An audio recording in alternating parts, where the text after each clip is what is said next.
You know, in the world of football, some moments are just burned into our memory forever, but not always for the right reasons. They're the moments etched into history not for their glory, but for their pure, unforgettable infamy. And these moments, they don't just create headlines, they literally change the game itself. So let's get into it. It's a good question, right? What really makes a moment in sports go down in history as infamous? Is it just a moment of cheating, a split second of madness from a player?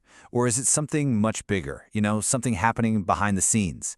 Well, today, we're going to explore the controversies that didn't just decide a single match, but actually fundamentally alter the game for good. All right, so here's our game plan. We're going to start with some of the most debated goals in history. Then, we'll look at those moments when players just completely cross the line. From there, we'll see what happens when a scandal moves from the pitch to the boardroom. And finally, we'll wrap it all up by looking at how all this infamy, surprisingly, forced the sport to get better. Okay, our first stop is about the most basic action in all of football, scoring a goal. Simple, right? But what happens when absolutely nobody can agree if the ball actually crossed the line, or if it was scored legally in the first place? Well, for decades, these massive questions just had no good answer.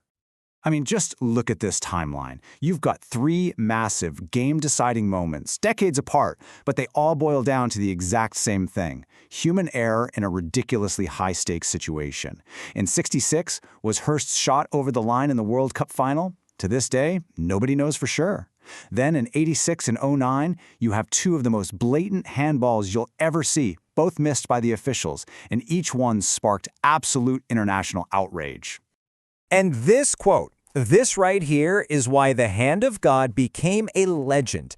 Maradona didn't just admit to cheating, no, he framed it as divine intervention. He created this mythical, iconic explanation for literally punching the ball into the net. It was so audacious, and it completely cemented that moment in football folklore.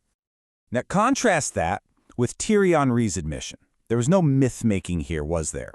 It was just a simple, honest confession after the fact.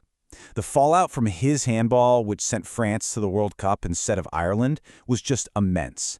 And it really shows you the intense personal pressure that follows these moments in the modern era. So here's the crucial point.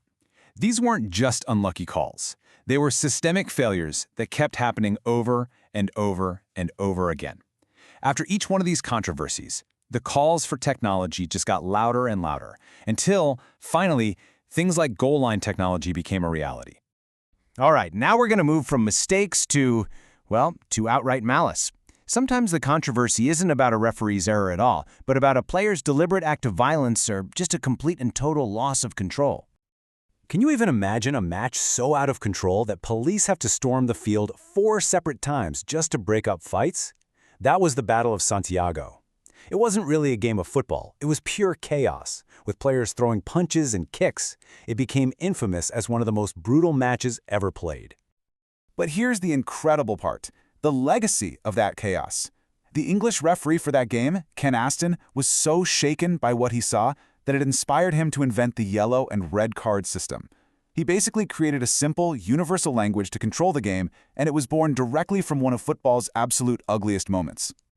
So, beyond team brawls, you've got these shocking individual meltdowns. And that brings us to this number, 3. That's how many times the incredible striker Luis Suarez was officially banned for biting an opponent. It's a pattern of behavior so bizarre, it totally cemented his reputation as one of the game's most controversial figures ever. And who could ever forget this? Zinedine Zidane, one of the greatest ever, in the final match of his legendary career, headbutting an opponent in the chest during the World Cup final. But his reflection on it years later is what's truly shocking. He said he didn't regret it, that the red card was a good thing, because it meant he didn't escape punishment. It adds this fascinating, complex psychological layer to one of football's most stunning acts of aggression. But what happens when the problem isn't just one player, or one referee, but the entire system?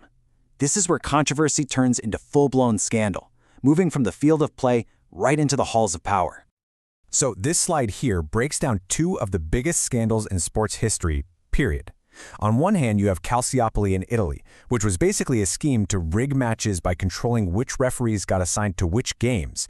And on the other, you have the massive FIFA scandal, which was all about bribery on a global scale to decide who would host the World Cup. Both scandals attacked the very integrity of the sport. And the consequences for Calciopoli were just unprecedented. We're talking about Juventus, one of the world's biggest clubs, being relegated, kicked down to the second division, and stripped of 2 league titles. Other massive clubs were hit with huge point deductions. This wasn't a slap on the wrist, this was a fundamental cleaning of house. And if Calciopoli showed deep rot in one country, the FIFA scandal was global. For 24 years, just let that sink in. Nearly a quarter of a century, a scheme of bribery and corruption was running the sport's highest governing body. The sheer length of time this went on just shows you how deep and how protected that system really was. So after all of this, the ghost goals, the violence, the corruption, what's the big takeaway? Well, it's that as ugly as these moments were, they often became the very catalysts that were needed for the game to actually move forward. And here is where you can see how all those dots connect. All that constant debate over goals, that led directly to goal line technology and VAR. The absolute chaos of the Battle of Santiago, well, it gave us red and yellow cards. And the massive corruption scandals, they forced major reforms at FIFA. You see, each controversy, in its own way, pushed the sport to become fair and more transparent. And that leaves us with one final thought, doesn't it? We now have video replays, stricter rules, and new governance. But has it really worked? Or is human error and the controversy that always comes with it just a fundamental, inseparable part of the game we love? It's definitely something to think about.